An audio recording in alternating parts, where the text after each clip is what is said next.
Welcome to Dealer Driven, where the rubber meets the road to success. Welcome to the show. We're excited to bring you the very first episode of Dealer Driven. I'm Cameron Wilson. And hi, I'm Michael Hayes. In today's episode, we are thrilled, and I do mean that, to be joined by Cathy Palochko, the COO of Quantum 5 and ESIQ. ESIQ is helping to make automotive a better place to work by leveraging workforce data to reduce turnover, boost productivity, and build more engaged teams. And who doesn't need that? Okay. ESIQ is also the engine behind NADA Dealership Workforce Study, which we use religiously in Academy. Some fantastic information there. It is by far, and this is our ad here, this is by far the best workforce study information that's available anywhere in the automotive industry. So we encourage all of you to participate in that. Today, we are going to explore a critical topic, future-proofing your dealership team for 2025 and beyond. Exactly, Michael. With employee retention directly linked to profitability, Cathy will share actionable insights on how dealerships can attract and, more importantly, retain top talent in an increasingly competitive market. We'll dive into strategies for navigating a cross-generational workforce, addressing this balance of power from employer to employee, and preparing teams for the technological transformations that are really shaping our industry and faster now than it's ever been. Absolutely. So are you all ready? Let's get started. So Cathy, welcome to our show. Thank you. It's a pleasure to be here. To start us off, could you tell our listeners a little bit about your role as COO of Quantum 5 and ESIQ? Yep, happy to. So first of all, a couple of things. I'm a 35-year veteran of the automotive industry. I came to the industry by way of a background in learning and development, and so I've pretty much been doing that. But along the way, I've also been heavily involved in change management as the industry has been changing. As COO, I'm responsible, like any good general manager, to help the company deliver on its mission. And you stated at the top of this that the mission of ESIQ is to make automotive a better place to work. And that's true. And I've been aligned with ESIQ for a number of years. I've been consuming their studies and their services in my work with dealerships and OEMs across the industry. I joined Quantum 5, who purchased ESIQ, and their mission is to build better humans by empowering their performance. And so I think it's a great combination. ESIQ gives us the data, the insights. Quantum 5 then helps dealers and OEMs translate that into actionable results. Thanks. That's a great combination. Now, let's get into today's topic, future-proofing your dealership team in 2025. We all know that retaining employees is correlated with profitability, but can you tell our listeners more about that correlation?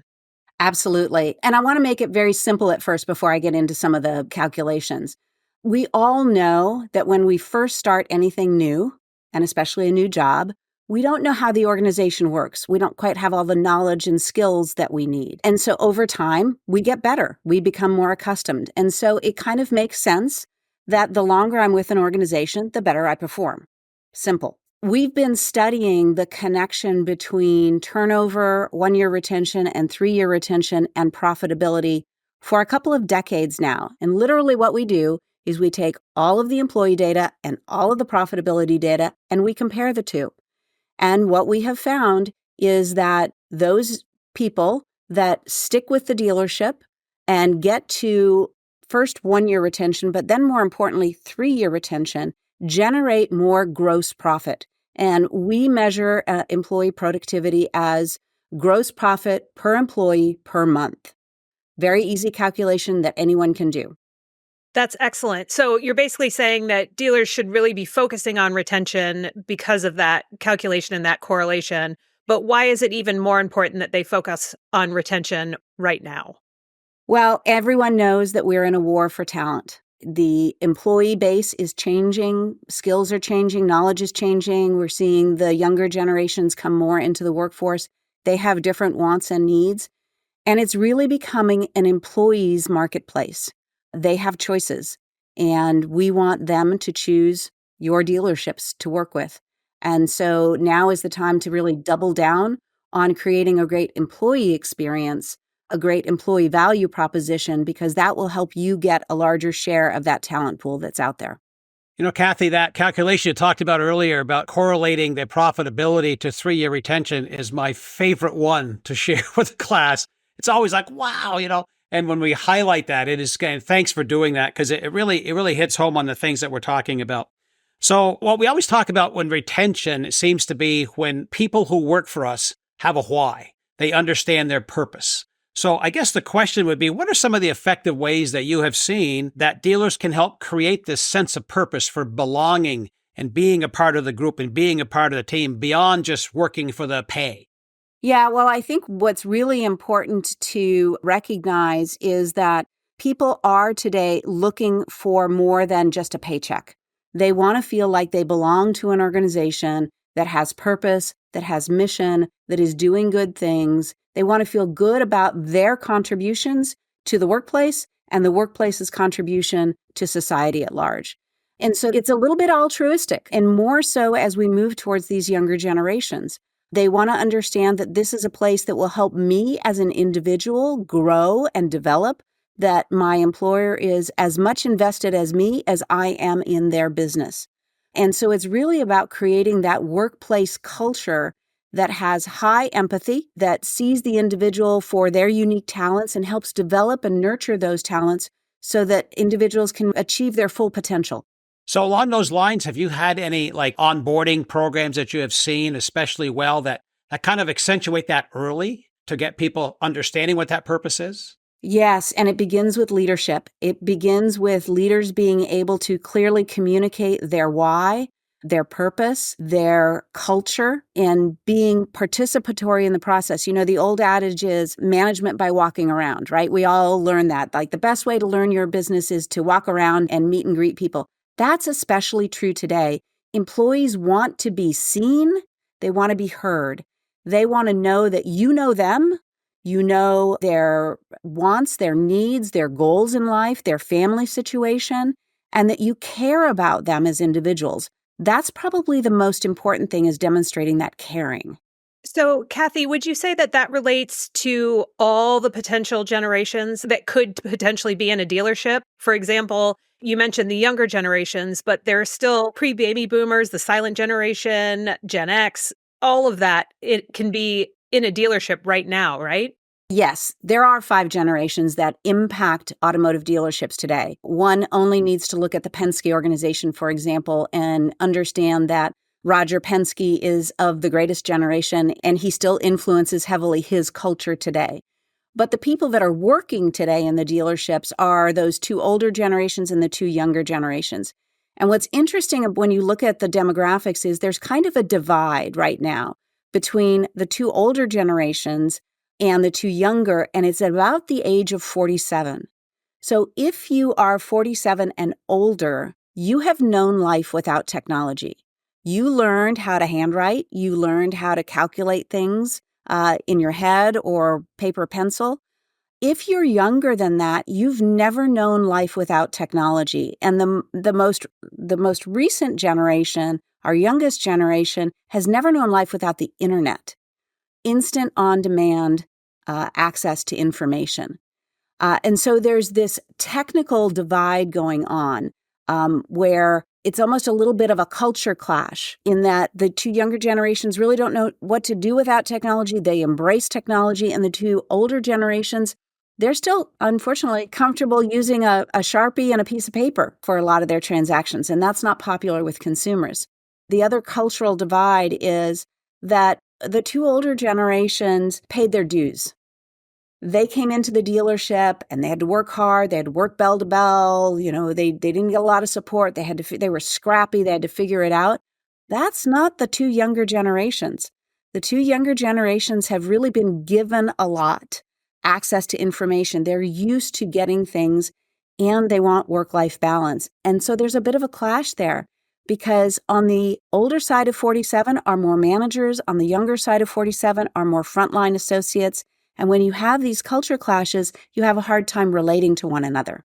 So what kinds of things do you do to overcome those, to be able to allow the generation that are in the manager level in a lot of our stores to recruit younger people, as the case may be? And we prefer it in Academy. We try and stay away from the age thing. We say seasoned instead of older and stuff like that. So just for reference. And I appreciate that. I want to give people, though, a point of reference, right? And again, this is just that. It's just a point of reference.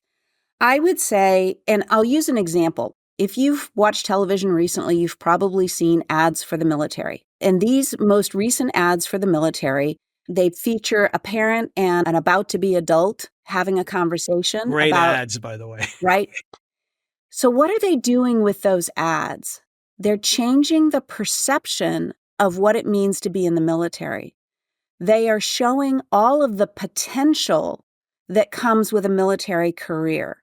They're showing career pathing. They're showing how the military is investing in you.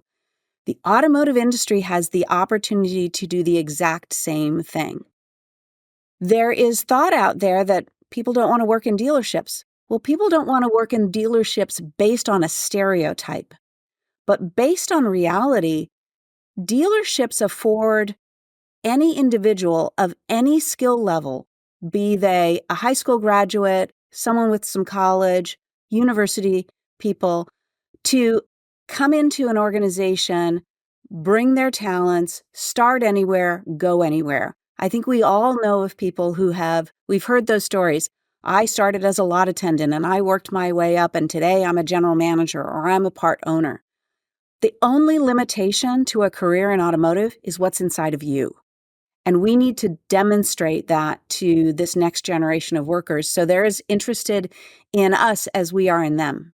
It's great. We hear that all the time in our graduation week when students are coming back after, the 6 weeks together over the course of a year, and they get a little misty-eyed about that. But they're very thankful because, just as you said, the opportunity that was given to them. We can't tell you how many times they started as a porter or they started as a receptionist or as a technician, and now they've finished dealer academy school. And then think about that. So thanks for bringing that up. And I think I think they all recognize that we have a big perception we have to overcome to be able to do that. And the military ad you brought up is perfect because I'm not looking to join the military, but I watch every one of those ads because they are so family oriented. They're great ads. They're great ads. And that's a great model for us to try and emulate. And thank you for Well, there's sharing. one more thing I'd like to add, Michael, to that. And that is, as we do engagement surveys across automotive, we ask the question, are you thinking of leaving?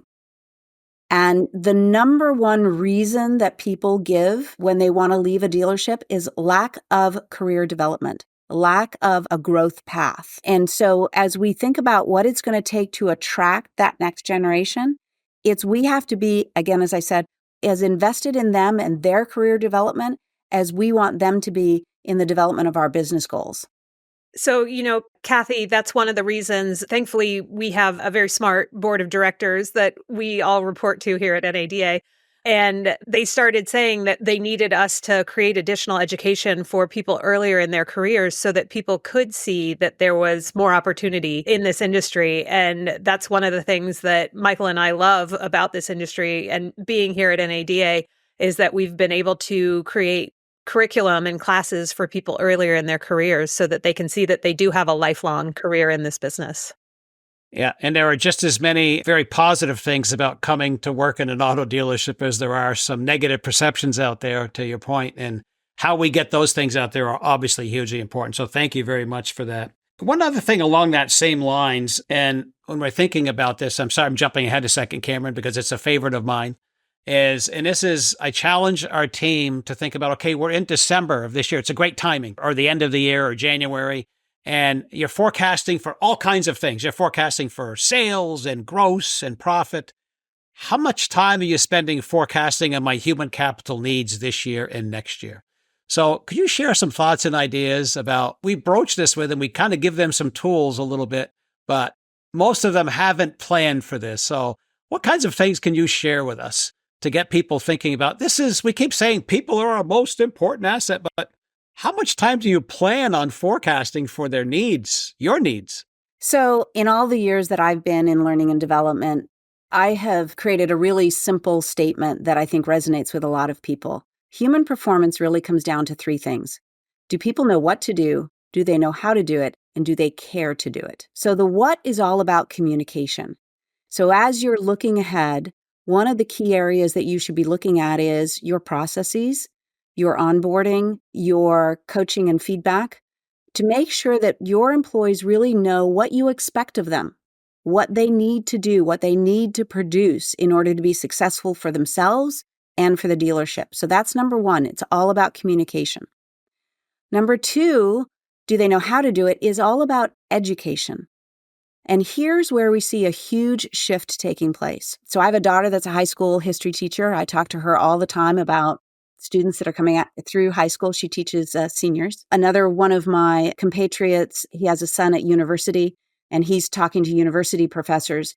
And what we're hearing is that this next cohort that is coming into the workplace has spent a lot of time, as we are right now, in front of a screen, talking to people, not the way we're talking to each other, but texting. And the human connection, the human skills are what we see is lacking.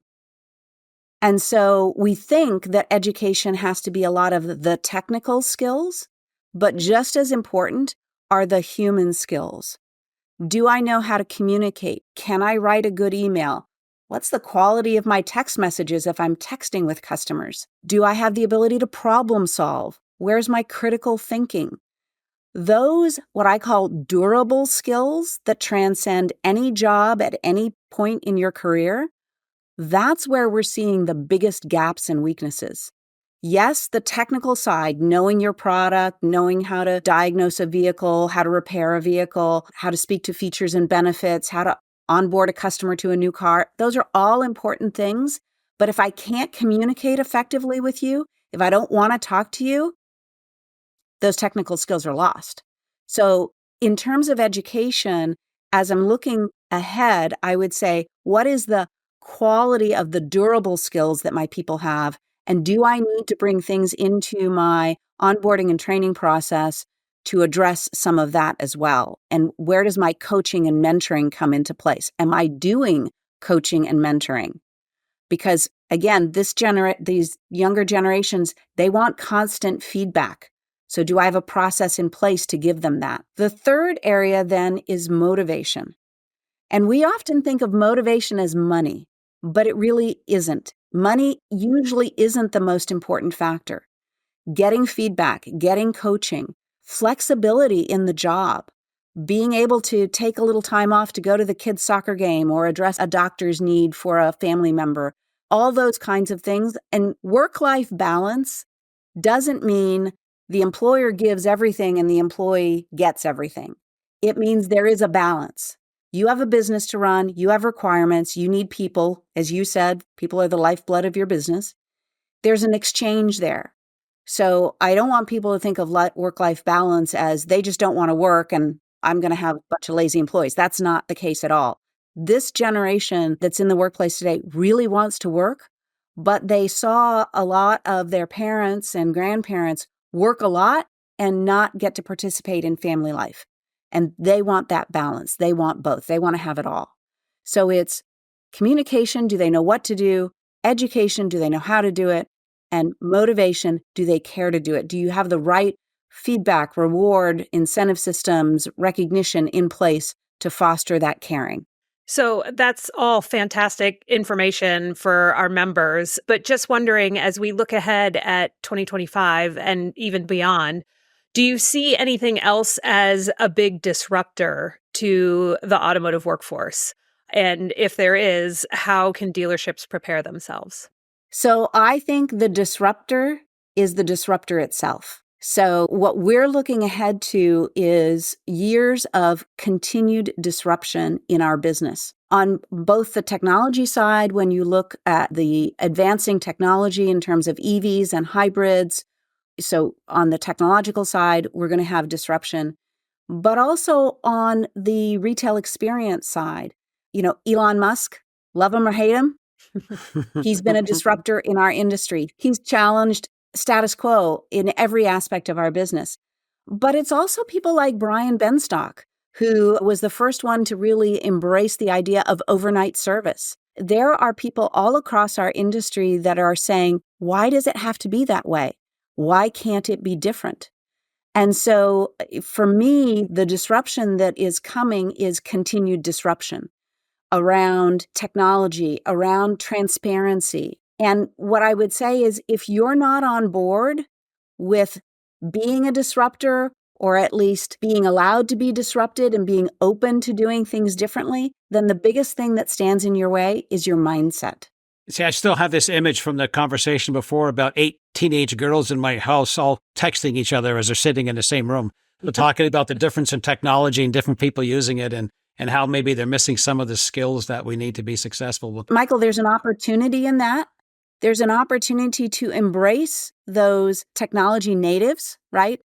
And help them implement technology and help everyone in the dealership become comfortable with technology. So there's an embracing aspect to the multi-generational workforce that is good for business.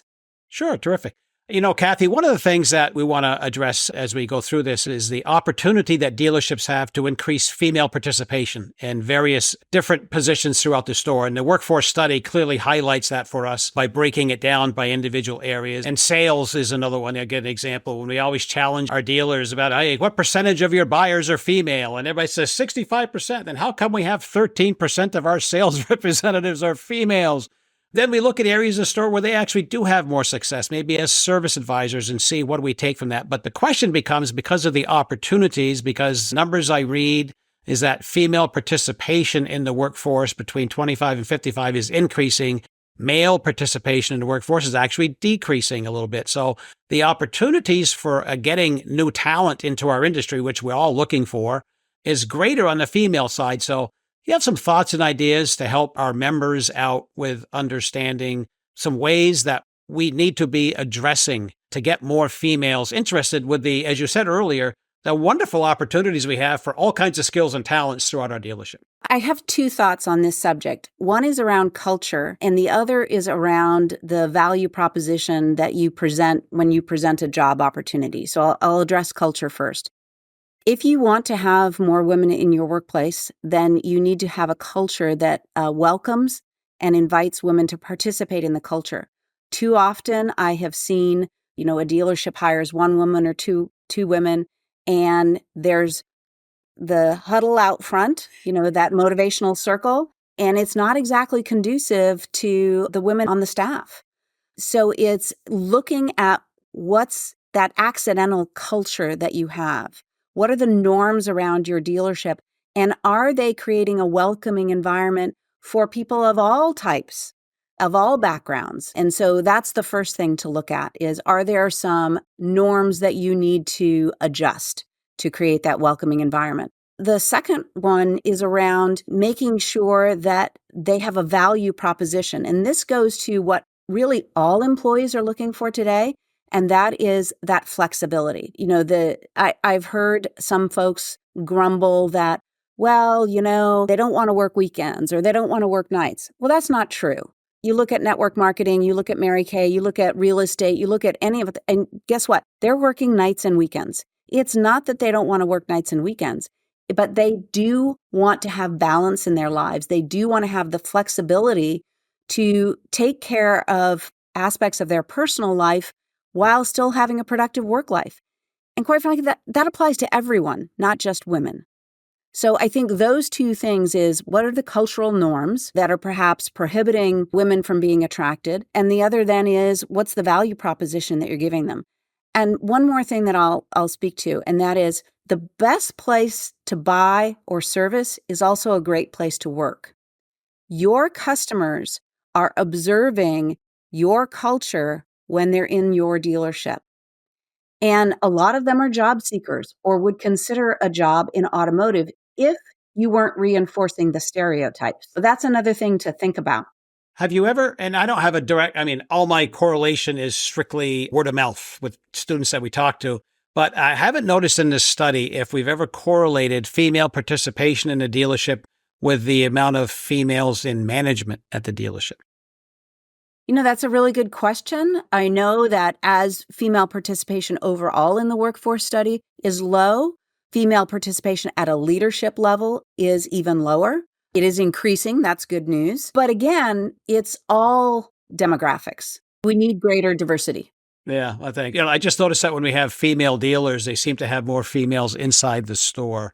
And again, that's strictly, I haven't documented that. It's just visiting and talking to people. I'm sorry, Cameron. No, that's okay. Cathy, I was just going to say that I love that, or maybe not love that comment, but the accidental culture, I think, is something that we all have to be aware of and cognizant of because, if the leaders and the managers aren't focusing on their culture day in and day out, it's the team that creates their own culture. And as you said, that's not always the best thing for your dealership. So that's a great term to focus on, I think, in 2025 is, let's make sure that we don't have an accidental culture. Cameron, you said something about leadership. And I think that's the other thing that is shifting in automotive and probably needs to shift at a higher rate than it currently is. Much of our leadership team, whether that's at the general manager or dealer principal level or down to the, frontline manager level, they need to change what they're focused on. Most managers across automotive are transactional managers. They're managing the car deal. They're managing the traffic and the service drive. But when we do engagement surveys and we ask, what does your general manager or department manager need to do to improve in your eyes?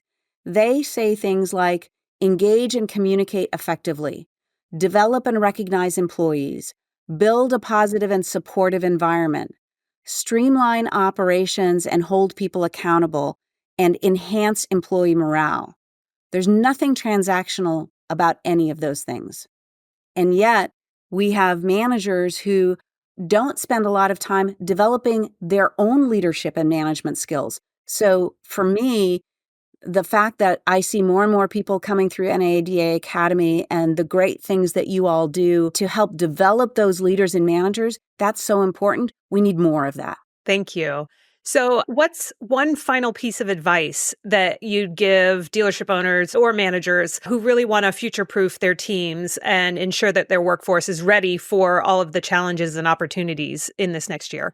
It's one word: listen. Your employees know what needs to be fixed in your business. Your employees have great ideas. Give them a forum to give you that information. We're proud to say that over half of the top 150 dealerships are regular consumers of the NADA Workforce Study and our engagement surveys. They're listening to their employees. They're paying attention to the employee experience. I often tell audiences that you can't have a great customer experience and high profitability unless you start with a great employee experience. Unhappy employees don't generate profit, don't make happy customers. The math doesn't work. So it is sound business to be listening to your employees, to be embracing the future. There's an old, I think it's a Star Wars or a Star Trek phrase that says, resistance is futile. It is. Change is inevitable. Be part of the change, embrace the change, go with the flow, and take the lead from your employees. Terrific. Well, Cathy, thank you so very much for being here. And listen, I think females of multiple generations in my household have told me the same thing. So I guess I should start listening a little bit more. So thank you so much for your time today. It's been really great having you on our show. And thank you. And I know we'll be working with you in the future. And again, one last shout out for anybody who listens to the podcast. Look in your mail for the 2025 workforce study. We'll be recruiting participants soon. And it's hugely important, as you can see, with the information we gleaned today and the information we share. So we look forward to making that even bigger and better as we go forward. It's so important to what we do. Thank you so much, Cathy. And thank you, everybody, for listening to the show. Thank you, Cathy. Thanks for having me, Michael. Cameron, it was a pleasure. Well, that's all the time we have for this episode. I want to extend a huge thank you again to our guest, Cathy Palochko, for joining us. And if you're enjoying this show, please leave a rating or review and tell a friend. Once again, I'm Cameron Wilson. And I'm Michael Hayes. This has been Dealer Driven from NADA. Keep your dealership and drive, and see you next time.